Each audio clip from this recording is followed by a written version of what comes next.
مجيد سبحانك لا علم لنا إلا ما علمتنا إنك أنت العليم الحكيم رب اشرح لي صدري ويسر لي أمري واحلل عقدة من لساني يفقهوا قولي.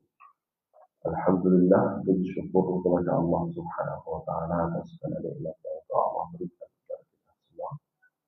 Kenikmatan yang luar biasa termasuk pertemuan yang bisa kita laksanakan di pagi hari ini. Dan alhamdulillah Bapak Ibu, sekali lagi kita bisa bertemu dalam kondisi sehat. Semoga yang diberikan sakit segera diberi kesembuhan oleh Allah Subhanahu wa taala. Yang diuji oleh Allah dengan ujian-ujian segera diselesaikan ujiannya oleh Allah dan dibalas dengan balasan yang terbaik. Amin ya rabbal alamin.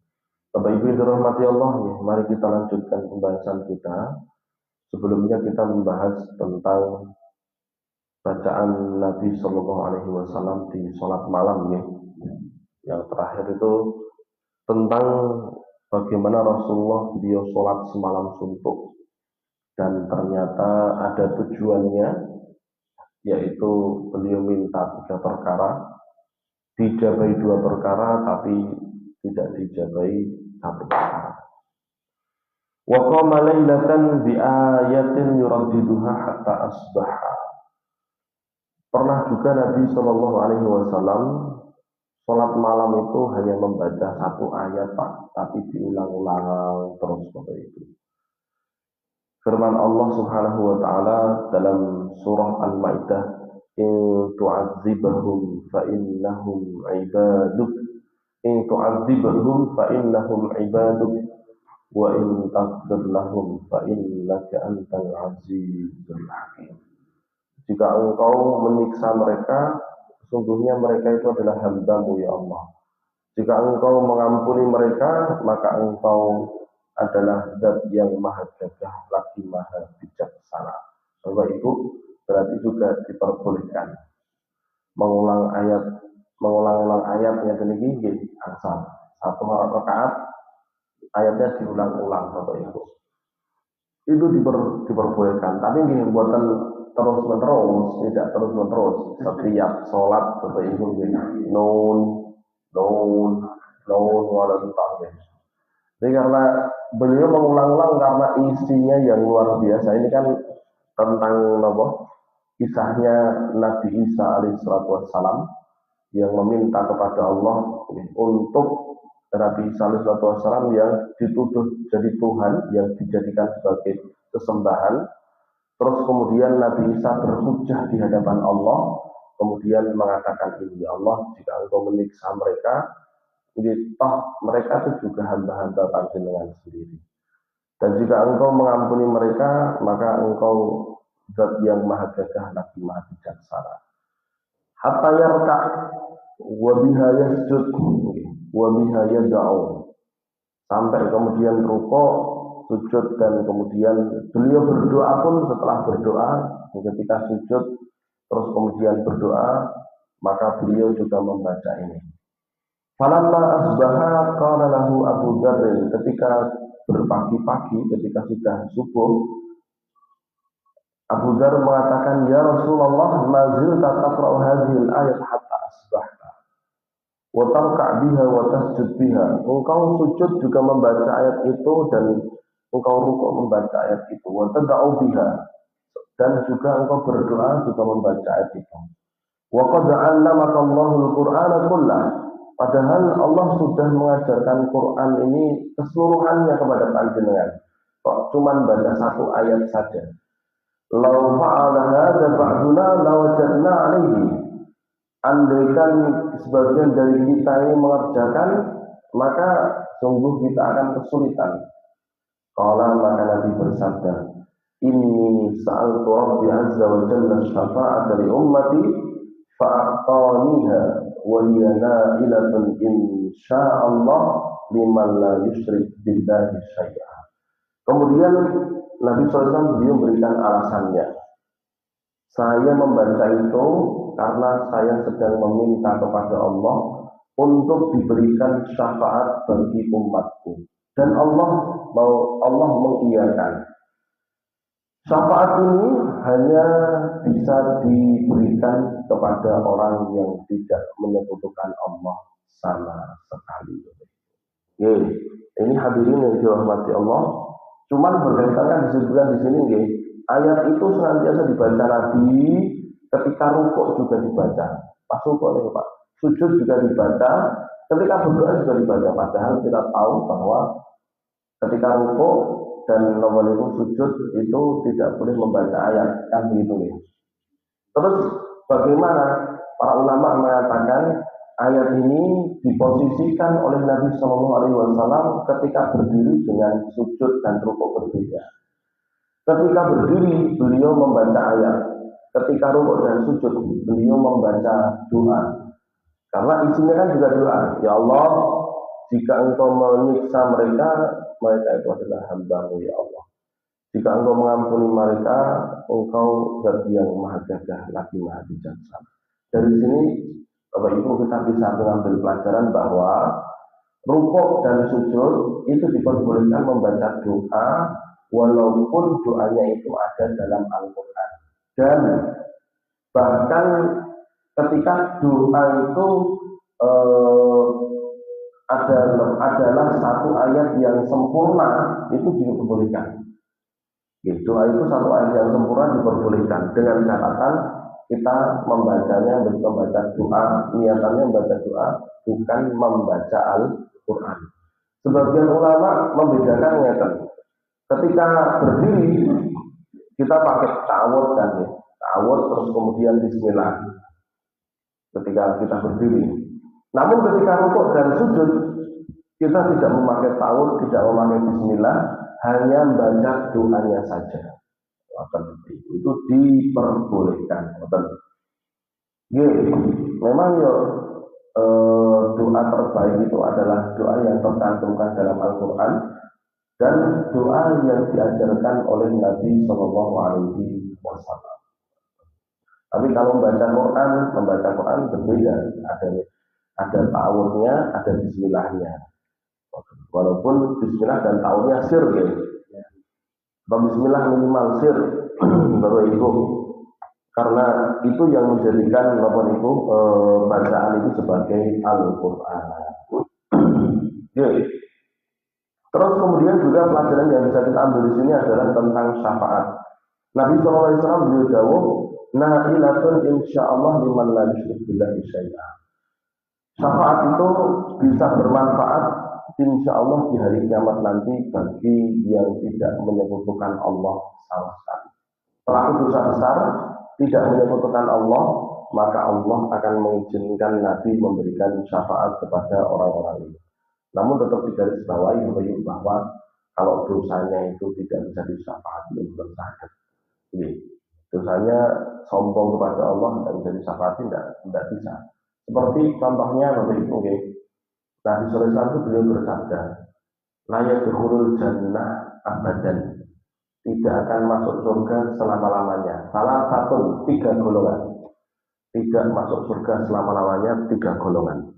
Keterangan Imam Nawawi yang dimaksud selama-lamanya itu apakah kekal di neraka? Tidak. Tapi tidak bakal orang ini masuk surga sebelum merasakan neraka. Itulah kenapa dikatakan selama-lamanya. Bahkan Imam Nawawi jauh, bahkan orang ini karena dia punya dosa, termasuk 3 golongan ini, dia punya dosa ini dan tidak minta ampun kepada Allah, maka tidak ada syafaat yang bermanfaat untuk dia. Tidak ada syafaat yang bermanfaat untuk dia yang bisa menyelamatkan dia dari api neraka betul sakit. Dikasih syafaat Nabi tetap kudu mlebu neraka, dan itu iman syafaatnya Nabi betul kan. Dikasih syafaat oleh Quran, dikasih syafaat oleh puasa tetap boleh terima. 3 golongan ini nomor 1 itu dayus, Bapak Ibu. Dayus. Dayus itu artinya unta jantan yang sangat manut. Aslinya unta jantan yang sangat manut Bapak Ibu. Tetapi itu dipakai untuk laki-laki yang tidak ada kecemburuan terhadap keluarganya. Anak dan istri, dayus, anak sholat, boten gagas. Anak yang tidak sholat, dia tidak peduli. Istrinya tidak sholat, dia tidak peduli. Istrinya namun itu istri dan anaknya bertemu dengan namun itu misalkan laki-laki yang bukan mahram, jagongan, atau anaknya dibawa pulang oleh laki-laki, boten cemburu. Pokoknya bebas. Nah, pokok bapak ini tanggung jawab boleh duit pokoknya. Bapak Ibu dirahmati Allah, ini namanya dayus. Laki-laki tidak ada kecemburuan sama sekali terhadap istri dan juga anaknya, sehingga dia tidak memperlakukan aturan. Bahkan berapa banyak kan dia ada artis itu ngomong sampai sholat gak sholat urusan bapak, gitu katanya Pak. Sholat gak sholat urusan bapak. Nah ini perkara yang sifatnya sifat-sifat dayus seperti itu. Oke. Anaknya dibawa pulang oleh laki-laki malam-malam, dia tidak peduli. Pokoknya tanggung jawab oleh ngoten bahkan Bapak Ibu. Alhamdulillah besar tadi. Terus kemudian juga golongan yang kedua itu ar-rajilah minan nisa, wanita yang menyerupai laki-laki atau sebaliknya laki-laki yang menyerupai wanita menyerupai laki-laki atau laki-laki menyerupai wanita, pakaiannya memakai pakaian khusus. Makanya kan MUI baru saja memberikan fatwa kan wanita laki-laki tidak boleh pakai pakaian wanita dalam acara Agustusan. Betul asal. Bapak undang dasar ngoten niku. Nggih. Ya, untuk guyon. Ya bisa dimulai dari laki-laki pakai pakaiannya ibu-ibu. Itu bisa, itu hukumnya minimal makruh, Pak. Misal bapak ini. Rukunnya hanya penutup bagian bawah, rukun bawah ini Pak. Terus bapak sholat ribet dadak lu, kalau kenapa niku? Sarung dadak dibutel-butel barang, tekok ngene. Alah, anggo rukun mak-mak ngoten. Itu hukumnya minimal makruh. Kalau ditampakkan di luar itu bisa sampai ke ranah haram. Wanita memakai pakaian yang tidak unisex. Kemudian yang terakhir mudminul khamri, pecandu khamr. Sebenarnya ada banyak yang diancam oleh Nabi laiful jannah itu banyak Pak.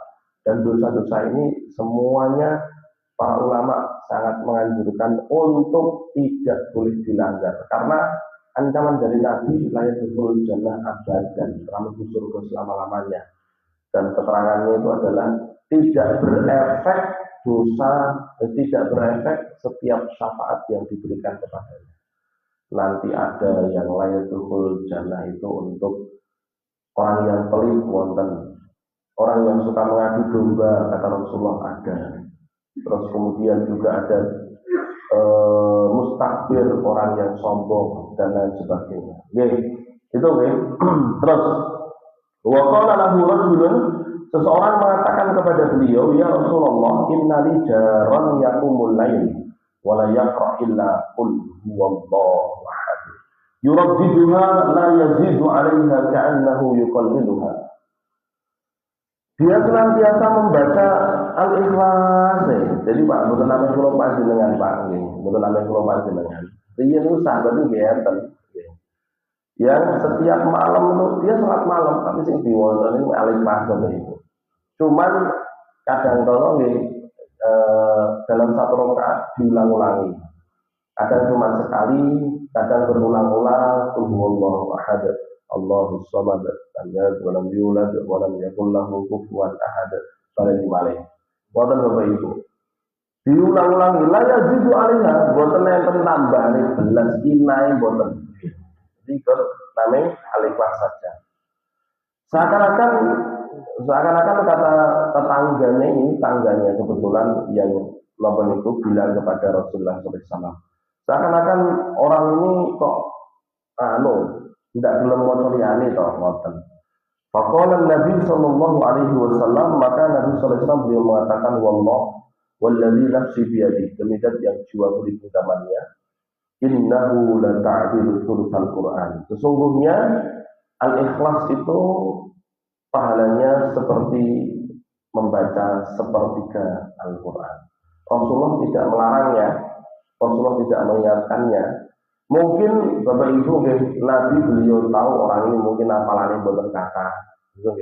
Jadi Bapak Ibu, hafalan ndak banyak itu sebenarnya bukan cacat atau bukan celah, bukan celah.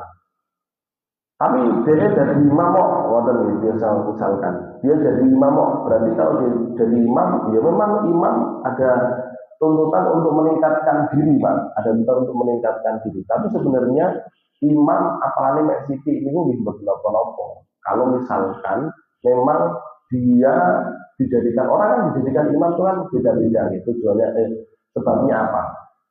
Misalkan karena piyambake sing bangun sok.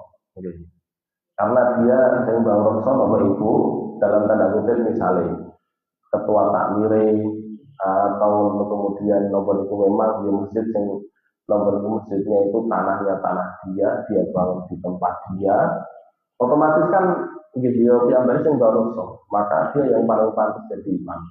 Kalau di situ ada anak-anak muda misalkan hafalnya lebih banyak, dia tidak boleh menjadi imam kecuali dia yang jadi lalu dia mengizinkan.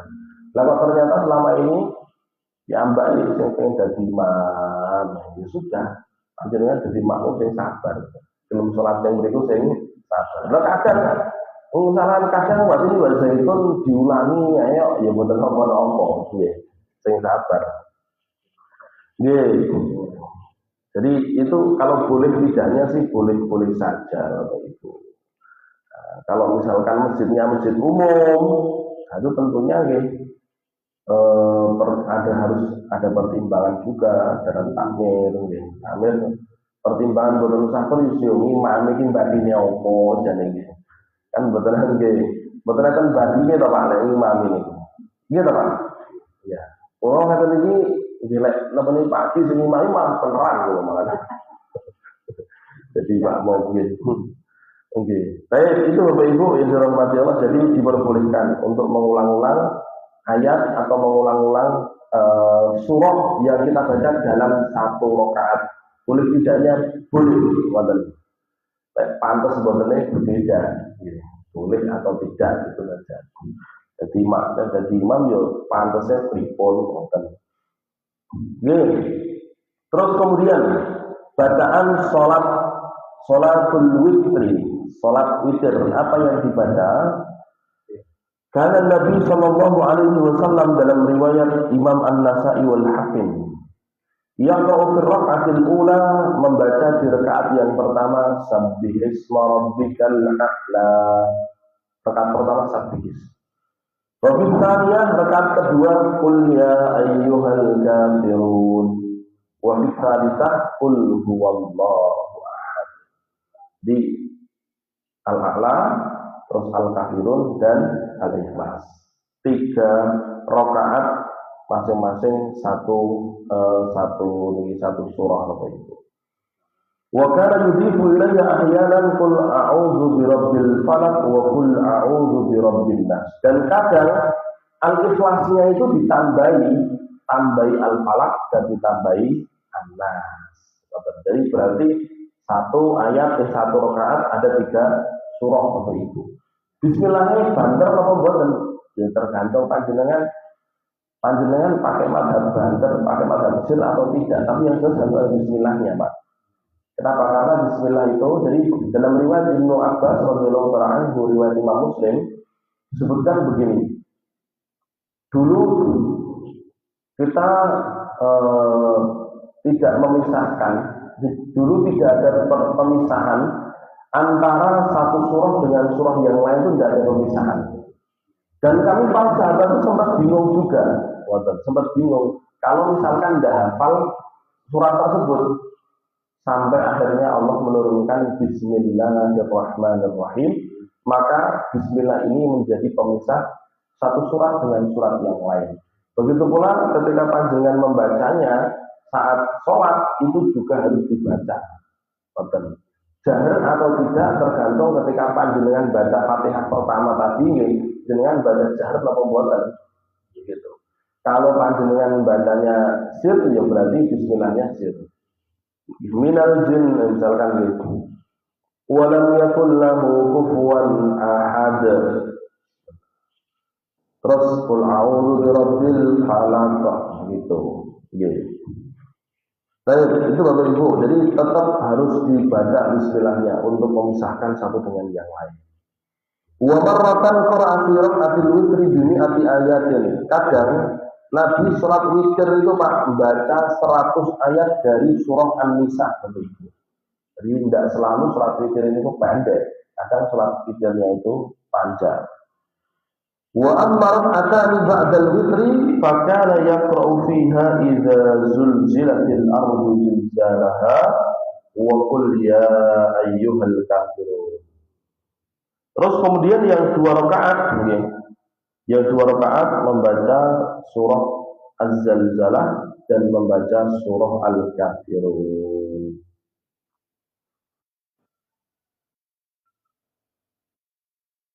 Oh ini ya Bapak Ibu. Jadi Nabi itu ternyata pernah sholat witir cuma sekali Pak. Sholat witir cuma sekali. Yang dibaca Nabi itu surah An-Nisa Bapak Ibu. Surah An-Nisa jumlahnya yang dibaca cuma 100 saja. Kalau jumlah ayatnya itu 176. Tapi yang dibaca oleh Nabi cuma 100 ayat. Setelah itu masih ada waktu Nabi SAW beliau sholat tahajud lagi 2 rakaat tok. 2 rakaat itu Nabi membaca yang rakaat pertama Idazul, yang rakaat yang kedua itu Al-Kafirun. Menunjukkan bahwasanya witir itu tidak pakem atau tidak harus ditaruh paling akhir boten. Kadang kalau panjenengan Nabi kan menate dawuh, silahkan sholat tahajud, sholat 2 rakaat. Kalau kalian khawatir dekat dengan sholat subuh, maka hendaklah witir. Lah kok ternyata setelah witir Pak masih ada waktu, jenengan mau tahajud lagi 2 rakaat tambah 2 rakaat mboten apa-apa. Boleh. Nggih, memang yang terbaik, yang paling afdol itu witir ditaruh paling belakang.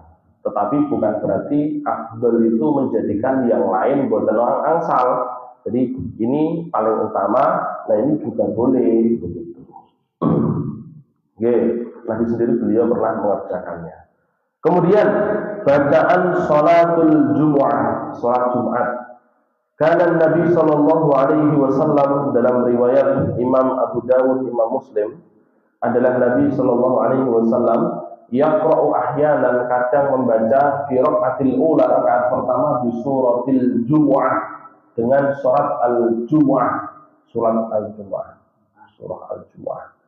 Wa fil ukhra dan di rakaat yang kedua beliau membaca idza ja'al munafiqun, surah Al-Munafiqun Bapak Ibu. Wa taratan kadang di rakaat yang kedua bukan Al-Munafiqun, yang pertama Al-Jumu'ah, rakaat yang kedua itu hal ataka hadithul ghasyiyah. Wa kana ahyanan, kemudian dalam riwayat lain riwayat Imam Muslim, kadang-kadang Nabi beliau membaca rakaat pertama itu Sabbihi isma rabbikal a'la, rakaat yang kedua hal ataka hadithul ghasyiyah. Dan alhamdulillah di masjid-masjid ini masjid-masjid kita bukan hanya yang berbackground, yang tidak berbackground atau berbackground Muhammadiyah atau berbackground NU, semuanya hampir sudah biasa untuk dibacakan surah Sabbihi sekali ini ala-ala oleh Al-Ghasyiyah. Dan itu Bapak Ibu mengkondisikan. Jadi maksudnya mengkondisikan itu menjadikan masyarakat itu jadi terbiasa. Oh, Sabbihi sekali Al-Ghasyiyah itu ora dawa lah kan ngoten to. Ora dawa walaupun enten tetep sing mau tidak sampai Sabbihi tidak sampai lalam boten. 3 ayat, 2 ayat ini wonten kan gitu. Boleh tidak? Ya boleh saja. Ngeten kan cuman anjuran saja Bapak Ibu. Anjurannya dibaca surah Sabihis dan surah Al-A'la, Al-Jumu'ah dan Al-Munafiqun. Memang dalam surat Jumat Nabi sangat menganjurkan untuk memangkas khutbah dan memanjangkan sholat. Sholatnya, anjuran kita lagi bukan wajib. Anjurannya sholat lebih panjang dibandingkan khutbah. Khutbah 10 menit, sholatnya 15 menit.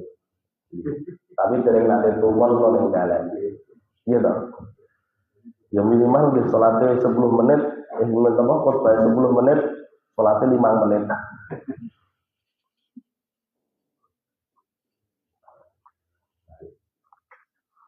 Sholat 10 menit, khutbah 5 menit. Maaf. Kenapa? Khutbah 10 menit, sholatnya 5 menit. Dan ini pun biasa, khutbah pendek ini sudah biasa. Sejak COVID itu, yang di Mesir itu biasa, khutbah pendek. Kalau dulu kan, kayak kudu dawa, mesak buku di woto kabeh Bapak Ibu. Oke. Kemudian selanjutnya sholatul Idain, sholat Id Bapak Ibu.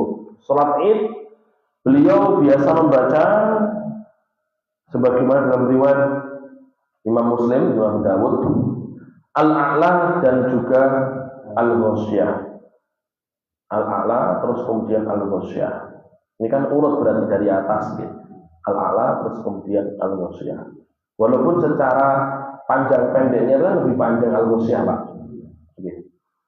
Memang aslinya rakaat pertama itu lebih panjang dibandingkan dengan rakaat kedua. Tetapi kadang juga diperbolehkan rakaat yang pertama itu lebih pendek dari rakaat yang kedua. Kalau misalkan suratnya itu yang pertama dan yang kedua itu ada di urutan setelah yang pertama. Kan Al-Ghasyiyah dari atas Pak ya. Dari atas Al-Ghasyiyah, dari atas Al-A'la, terus kemudian yang bawah baru Al-Ghasyiyah. Atau misalkan yang atasnya Al-Ghasyiyah, yang kedua Al-Fajr. Al-Fajr kan lebih panjang. Nah ini diperbolehkan untuk rakaat pertama baca Al-Ghasyiyah di sholat apapun Pak. Rakaat yang kedua Al-Fajr Bapak Ibu itu boleh. Kalau memang Al-Fajr ini letaknya persis di bawahnya Al-Ghasyiyah. Tapi kalau yang dibaca itu Al-Fajr, kalian misalkan At-Thariq, anjurannya Al-Fajr dulu yang dibaca, baru rakaat yang kedua At-Thariq. Oke, kalau tidak urut langsung berarti yang dibaca mana yang paling panjang ditaruh di rakaat yang pertama. Wa ahyanan yaqra, kadang beliau membaca Qaf wal Qur'anil Majid 45 ayat. Dan kadang terus beliau membaca Al-Qamar Bapak Ibu 55 ayat. Sholat Id nih Pak. Sholat Id produk suwe titik oleh udah kudu buyar Bapak Ibu. Nggih, sholatul janazah. Kemudian di sholat jenazah, apa yang dibaca oleh Nabi Shallallahu Alaihi Wasallam disebutkan as-sunnatu ayyuqra'a fiha, sunnahnya dibacakan padanya Al-Fatihah, terus kemudian wasurah. Bapak Ibu ini ada riwayat Pak bahwa takbir pertama itu bukan Fatihah mawon, tapi ada tambahan suratnya. Cuman hadis ini Bapak Ibu napa niku dihukumi syad itu tambahan yang lemah. Syad itu artinya syad itu hadis yang dhaif bertentangan dengan hadis yang sahih. Ngoten Pak. Oleh sebagian ulama dihukumi sebagai napa niku syad. Dihukumi syad Bapak Ibu. Jadi tidak boleh dipraktekkan. Walaupun imam penulis kitab Al-Albani beliau mengatakan ini bukan syad, boleh.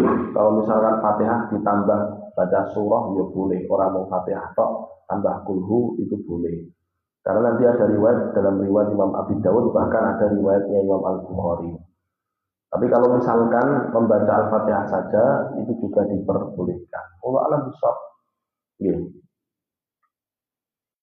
Wa yakhafat lahu makhafatahu ba'da takbiratul ihram. Kemudian diringankan Bapak Ibu setelah ba'da takbiratul ula, setelah takbir yang pertama. Hadis riwayat Imam An-Nasa'i dan riwayat Imam At-Tahawi. Nggih. Ini Bapak Ibu dirahmati Allah kok baru tahu juga saya ini. Iya, kenapa yang tambahan nih gitu. Gini, nanti coba saya cek dulu Pak berkaitan dengan ini sholat jenazah kok tidak dihukumi syad, tidak dihukumi syad. Riwayat yang mengatakan bahwa Al-Fatihah boleh ditambahkan dengan surah, dengan tambahan surat. Biasanya lek takbir pertama apa sih diwaos? Fatihah saja. Ngomong Fatihah. Gitu. Kemudian tartilul qiraah wa tahsinus shaut. Anjuran untuk membaca dengan tartil dan melakukan Bapak Ibu. Anjuran untuk membaca dengan tartil dan melakukan. Wa kana sallallahu alaihi wasallam kama amarahu Allah yurattilul Qur'ana tartila la hazzan wa la ajlatan. Nabi itu beliau membaca Al-Quran seperti yang diperintahkan oleh Allah, warattilil Qur'ana tartila, membaca dengan tartil.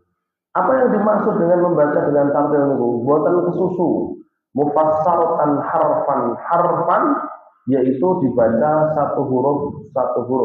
Hadis riwayat Imam Abi Dawud dan Imam Ahmad. Maksudnya satu huruf itu per hurufnya kelihatan jelas. Bismillahirrahmanirrahim. Bismillahirrahmanirrahim. Tapi satu per hurufnya itu jelas. Alhamdulillahirabbil alamin, begitu. Terus juga tidak boleh cepat-cepat Bapak Ibu. Alhamdulillahirabbil alamin arrahmanirrahim maliki yaumiddin. Tapi pelan-pelan. Kalau misalkan pelan-pelan banget boleh, ya boleh saja. Tapi kalau panjenengan jadi imam, ya melihat situasi makmumnya. Alhamdulillahirabbil alamin. Ngoten. Ini mboten apa-apa, enggak apa-apa. Tapi gini ngali makmume. Nggih. Nek makmume sudah dikondisikan, insya Allah bisa. Karena guru kami pun juga begitu. Guru saya kalau baca gitu Pak. Alhamdulillahirabbil alamin. Maksudnya ngoten niku. Biar enggak, nah di belakangnya santri. Jadi sudah terkondisikan. Menesawi makin lama Masya Allah. Sudah lama saya juga tidak sholat Jumat di sana. Jadi sholat Jumat di sana itu 2 rakaat setengah jam Pak minimal.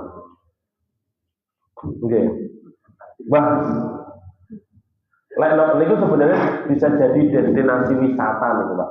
Wisata religi.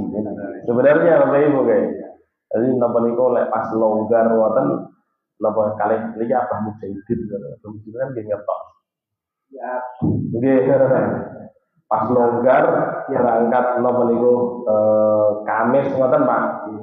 Kamis berangkat Kamis sonten napa Kamis nggih. Nggih Kamis malam napa nggih Jumat pagi gitu. Jumat pagi berangkat dengan mriko terus sholat Jumat ing mriko. Wisata religi. Nggih. Tapi sak derenge nunjuk kopi riyen, Pak. Nggih. Sak derenge nunjuk kopi riyen. Nggih. Keranten bukan 1-2 orang saja. Dulu kan ada training di situ, guys. Ada training tafsir Al-Qur'an. Itu orang-orang tua itu mereka ya cerita ngoten, Pak. Saya sujud ini sampai rodok setengah mimpi. Keraton gitu, suwi ini gitu. Itu nonton itu setengah jam. Saya tidak tahu sekarang apakah masih setengah jam atau tidak. Itu wisata religi nih. Itu sekali menyobi terus luar biasa. Yeah. Ya, ini malah pahalanya luar biasa kan niki dari sini niatannya untuk sholat Jumat kan, sholat Jumat di sana. Itu Bapak Ibu dan dua dan itu sekali lagi diperbolehkan dengan catatan kalau maunya sudah terkondisi. Maka beliau pun juga kalau keluar itu oleh wajah boten wonten berbeda. Kalaupun tartil ya tetap agak cepat. Beliau sedang safar, atau kan berapa kali kan ya. Ya kalau dereknya gitu, beliau agak cepat. Beliau gitu, ternyata ya moncong atau ya kulhu barang lebih safar nih di wawas kulhu. Tapi ketika nopo itu di pesantren itu yang di wawas nopo itu. Ya, karena yurattil surah hatta sampai yurattil surah hatta yakuna atwalu min atwala minha. Sampai-sampai surat itu yang seharusnya pendek karena saking ditartilkannya oleh Nabi Shallallahu Alaihi Wasallam dalam riwayat Imam Muslim itu malah jadi dawa Bapak Ibu. Saking anu dadola, coba dibayangkan wonten niku wau kayak sing motor sabihis Bapak Ibu. Nek prayo 10 menit langkung niku Pak nggih. Langkung kan nggih. Mau sing ngoten niku. Nggih. Beliau itu yang dibaca mesti Jumu'ah kalih munafikun. Nggih, diwaos sabihis kali al-wasiyah itu kalau pas sakit. Sakit ngoten Pak, diwaos sabihis kali al-wasiyah. Kita sakit ya kulhu gitu. Oke. Wa kana yaqul dan beliau bersabda, yuqalu li sahibil Qur'an, kelak akan disampaikan kepada penghafal Al-Qur'an, iqra warqi warattil kama kunta turattil fid dunya. Bacalah terus naiklah tingkatan dan baca dengan tartil sebagaimana kamu membacanya dengan tartil di dunia. Fa inna manzilaka, sesungguhnya tempat tinggalmu itu inda akhir ayat yang takrauha, ada di akhir ayat yang kamu baca. Ini keutamaan untuk penghafal Al-Quran Bapak Ibu. Kalau saya tidak hafal surah Al-Quran, ya kan minimal jenengan punya hafalan sedikit kan ya. Jadi salah satu amalan atau salah satu cara untuk meningkatkan kualitas surga kita itu adalah dengan hafalan Al-Quran kita. Maka ya, silahkan diupayakan untuk meningkatkan kualitas hafalannya ditambahi titik-titik wonten Pak mboten napa-napa. Dan satu ayat Bapak Ibu itu akan ada satu ayat satu tambahan. Atau entah tambahannya bagaimana. Yang jelas nanti akan disuruh baca sambil naik tingkatan dan bacaannya harus tartil Bapak Ibu. Gitu. Maka dari sini para ulama sangat-sangat menganjurkan untuk membaca Al-Quran itu dengan tartil. Dalam kondisi apapun kecuali satu. Jadi membaca Quran itu Pak, asalnya perintahnya tartil. Kecuali satu kondisi kata para ulama dalam kondisi hafalan. Nah kalau hafalan itu boleh membacanya dengan agak cepat, itu pun ada speednya, ada nomor itu batasannya. Ya tetap tartil, tetap nomor itu masing-masing huruf harus jelas, tapi kan lebih cepat. Alhamdulillahirabbil alamin arrahmanir rahim maliki yaumiddin. Itu hanya boleh dipakai kalau sedang setoran hafalan. Tidak boleh dipakai untuk bacaan-bacaan biasa, apalagi sholat itu tidak boleh. Kemudian wa kana yamuddu qira'atu inda hurufil mad fa yamuddu bismillahirrahmanirrahim. Beliau kalau misalkan mad ya dibaca mad. Kalau pendek ya dibaca pendek. Mad itu artinya kan panjang, minimal 2 harokat. Kalau mad tabi'i ya dibaca 2 harokat. Kalau mad wajib ya dibaca 6 harokat.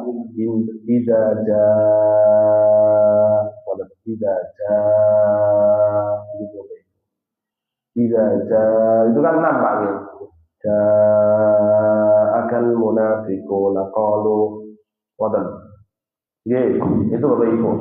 Kalau mat lazim dibaca 4, ya dibaca 4. Itu biasa dari bacaan Rasulullah SAW seperti itu. Wa amsaluha dan semisalnya. Wa kana yaqifu ala ru'usil ay kama sabaqa bayanu. Dan beliau sebagaimana dalam bacaan surah Al-Fatihah, Nabi itu beliau setiap nomor ayat Nabi akan berdiri sejenak. Alhamdulillahi rabbil alamin. Ar-Rahmanir Rahim. Maksudnya tidak disambung begitu. Anjurannya seperti itu. Walaupun kemarin sudah kita bahas bahwa nyambung ayat boleh-boleh saja. Hanya sifatnya anjuran untuk memotong-motong ayat, khususan di surah Al-Fatihah. Khususnya di surah Al-Fatihah. Bagian daripada adab kepada Allah adalah dengan memotong-motong ayat atau tidak menyambung ayat. Wa kana ahyanan yurajji' sautahu kama fa'ala yauma fathi Makkah wa huwa ala naqadihi yaqra surat al-Fath qira'atan layyinah. Kadang Nabi SAW beliau benar-benar membacanya itu pelan-pelan sangat Bapak Ibu, dan suaranya itu suara yang lembut. Alhamdulillahi rabbil alamin, sambil dinikmati gitu Pak. Gitu. Dan itu pernah dikerjakan Nabi ketika beliau sedang Fathu Mekah. Beliau membaca surah Al-Fatihah yang jumlahnya itu 29 ayat. Wa kana ya'muru bi tahsin shaut bil Qur'an, dan beliau memerintahkan untuk memperindah bacaan Al-Qur'an. Beliau bersabda, "Zainul Qur'an bi aswatikum." Hiasilah Al-Qur'an dengan suara-suara kalian. Fa inna sautal hasan, sesungguhnya suara yang bagus, yuzidul Qur'ana hasanan, akan memperbagus bacaan Al-Qur'an. Anjuran untuk memperindah bacaan Al-Qur'an kita. Suaranya diperbagus, dilakukan. Ya, dilakukan. Bukan berarti napa niku suantene fales terus haram mboten lho. Karena sekali lagi sifatnya anjuran. Karena wonten sing dipiyit yo enggak apa yang ngomong iki suantene pada ngoten lho itu. Maka fales. Akhirnya nggih mau sing nggih ngoten niku Bapak Ibu. Ya. Terus tapi tetap nggih dianjurkan untuk mengupayakan melakukan Quran. Cuman melakukan Quran itu juga ada batasannya, Pak. Tidak boleh menyerupai lagu-lagu Bapak Ibu. Ini betul angsal. Lagu-lagu betul angsal. Gitu. Tidak boleh menyerupai lagu-lagu, misalnya dangdut, betul nggih. Lahan-lahannya itu kan maaf, nopo istilahnya itu, Pak. Istilahnya nopo kalau dalam qiraah itu Bapak Ibu. Itu kan nada-nadanya itu juga dibatasi, Pak. Dibatasi. Tidak boleh mirip dengan lagu-lagu tertentu, itu tidak diperbolehkan. Nomor mulai kon dangdut Bapak Ibu. Terus inna min ahsanin nasi sautan bil Qur'an alladzi sami'tumuhu yaqra habastumuhu yahsyallah. Cuman di sini Pak, Bapak Ibu, Nabi SAW beliau memberikan definisi suara terbagusnya Al-Qur'an itu yang seperti apa? Apakah yang bisa membuat orang tertidur? Nggih. Nggih, Pak. Baca Quran orang ngantuk. Atau yang bisa membuat orang geleng-geleng. Ngene-ngene itu. Atau yang seperti apa? Kata Nabi SAW, lagu terbaik yang digunakan untuk membaca Al-Quran adalah lagu yang ketika dipakai, diterapkan lagu tersebut, orang mendengarnya itu akan merinding takut Bapak Ibu, nangis kepada Allah. Ngoten Pak. Baca itu melok mimpi-mimpi, padahal salah jenengan sing waca, sing mau sing teng ajeng Bapak Ibu. Niku jenengan sampai mimpi-mimpimu sampai nangis itu, merinding takut. Nah, itu suara terbaik atau lagu terbaik yang yang diterapkan dalam bacaan Al-Qur'an. Ngoten nggih, Bapak Ibu. Ya, seperti ini kan, dan itu kan kalau lagunya tidak rada sedih ngoten nggih, ya mboten saged kan gitu, Pak. Seperti bacaan yang cukup bagus itu bacaannya Syekh Ar-Rifai. Halaka anni sultaniyah, ini kalau Pak, itu juga kan sedih Bapak Ibu. Lagu-lagu yang sedih gitu itu malah justru lagu yang terbaik kata Rasulullah SAW. Ngoten, Bapak Ibu. Sedih keranten menghayati isinya. Bukan sedih keranten sing maca ki kok kaya kapotan ning maca gitu. Iku benten malih Pak. Iki apa lho ora nggih. Ya. Wa kana ya'muru bil-ghadhi bil-Qur'an, dan beliau menganjurkan untuk melakukan Al-Qur'an. Kalau tadi kan memperbagus suara. Suara itu kan bisa jadi yang gede niku ya bagus, bisa jadi kecil juga bagus. Kalau ini Pak melakukan liu-liu Bapak Ibu, tapi juga ada batasannya, enggak boleh terlalu liu-liu banget, waktu enggak boleh. Ta'allamu kitabullah, kata Nabi. Pelajarilah kitabullah, wa ta'ahadu, waqtanu, wa taghannu, fawalladhi nafsi biyadi, lahu asyaddu tafallutan minal mahadithil aqli. Pelajarilah kitabullah, kemudian jagalah, hafalkanlah, dan juga lakukan Al-Quran. Demi Allah, kata Nabi, sungguh Al-Quran itu lebih mudah lepas daripada unta dari ikolnya. Ini anjuran bukan hanya untuk melakukan Al-Quran, tetapi untuk menjaga hafalan Al-Quran. Karena hafalan Quran itu lebih mudah lepas Bapak Ibu, lebih mudah hilang dibandingkan dengan lepasnya ikol unta. Ikol unta itu, jadi unta itu Pak tidak ditali sebagaimana kambing. Unta itu turun, duduk, kalau duduk, karena kan kakinya panjang nih, itu dingling dengkul mriki niki dislobokne tali ngoten, supaya dia tidak bisa berdiri. Tapi talinya ini kalau tergesek-gesek ngoten dia obah ngoten Pak, yo talinya lepas begitu. Nah itu ikol unta itu seperti itu. Tali yang digunakan untuk menjaga unta tetap duduk begitu. Oke. Cuman kan unta itu namanya jarang gesek-gesek. Lalu pun diprok kan dia tidak bergeser-geser. Tapi itu kalau bergeser ngoten lepas, geser titik lepas. Dan beliau bahkan bersabda, laisa minna man lam yatamanna bil Qur'an. Bukan termasuk dari golonganku orang yang tidak melakukan Al-Qur'an. Saged mau Quran dengan nada, tetapi dia tidak mau membaca Al-Quran dengan memakai nada. Diancam oleh Nabi, tidak termasuk golonganku. Maksudnya tidak sesuai dengan sunnahku. Ya, jadi upayakan walaupun fales, ya, masih fales, upayakan untuk melakukan Al-Quran. Cukup Bapak Ibu, ada yang mau ditanyakan atau disampaikan Pak? Ya Pak. Oke. Terima kasih. Assalamualaikum warahmatullahi wabarakatuh. Memang kami di sini juga termasuk imam di sini, dan pada saat akan melaksanakan surat kita berpikir dan satu surat yaitu surat Al-Jumu'ah.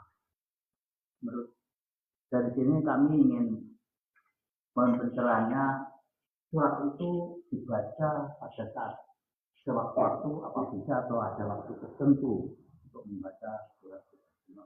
Assalamualaikum warahmatullahi wabarakatuh. Ya, jadi surah Al-Jumu'ah itu dianjurkan dibaca di sholat Jumat.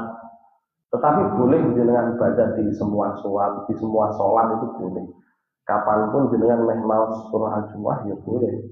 Sebagaimana mungkin pertimbangannya karena yang paling apal itu misalnya, atau ada di dalamnya itu sesuatu yang ayat-ayat favorit panjenengan misalkan. Sebagaimana panjenengan napa niku ayat favoritnya surah favoritnya kulhu itu kan juga mau jenengan baca kapanpun kan juga diperbolehkan. Tapi kalau yang dianjurkan di waktu-waktu tertentu itu adalah di sholat napa niku Jumat. Ngoten nggih? Ya. Ada lagi? Ibu-ibu ada yang mau tanya? Nggih.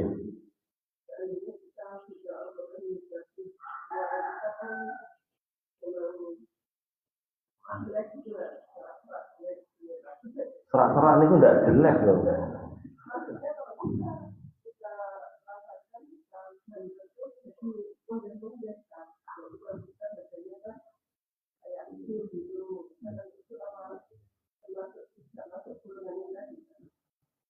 Mboten nggih. Jadi melakukan Al-Qur'an itu sekali lagi tadi kan bahasa napa niku keterangan dari saya semampunya melakukan Al-Qur'an. Mau itu suaranya napa niku nggih suaranya agak fales atau napa niku suaranya agak rendah. Itu pokok mengupayakan untuk tidak mengupayakan untuk melakukan Quran itu sudah masuk. Jadi falas-falasnya tetap upayakan. Jangan sampai kemudian baca itu Alhamdulillahirabbil alamin arrahmanirrahim maliki yaumiddin iyyaka na'budu wa iyyaka nasta'in ihdinas siratal mustaqim dan betul itu upaya sama sekali ya. Bisa jadi kan atau panjenengan gitu. Memang para ulama menganjurkan napa niku untuk mempelajari niki nada tapi bukan kok untuk ahli ya. Jadi panjenengan napa niku misalkan panjenengan bisa berguru kepada orang yang mungkin napa niku mengetahui nada. Oh, misalkan jadi nanti ibarat ini kayak periksa atau periksa dokter. Kalau suara saya seperti ini lagu sing pantes apa? Oh, jenengan aja pakai ini aja. Niki sebenarnya napa niku yo penak, suara apapun juga enak. Kan ada nih. Ibaratnya kan napa niku ada kan nada azan itu. Azan itu ada yang nadanya panjang, ada yang pendek.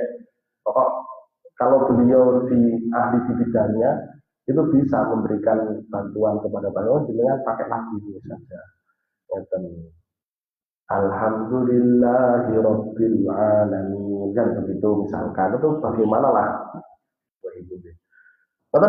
Jadi tetap mengupayakan walaupun didengar orang ini waduh benar. Tapi tetap panjenengan mengupayakan untuk melakukan Al-Quran sudah cukup.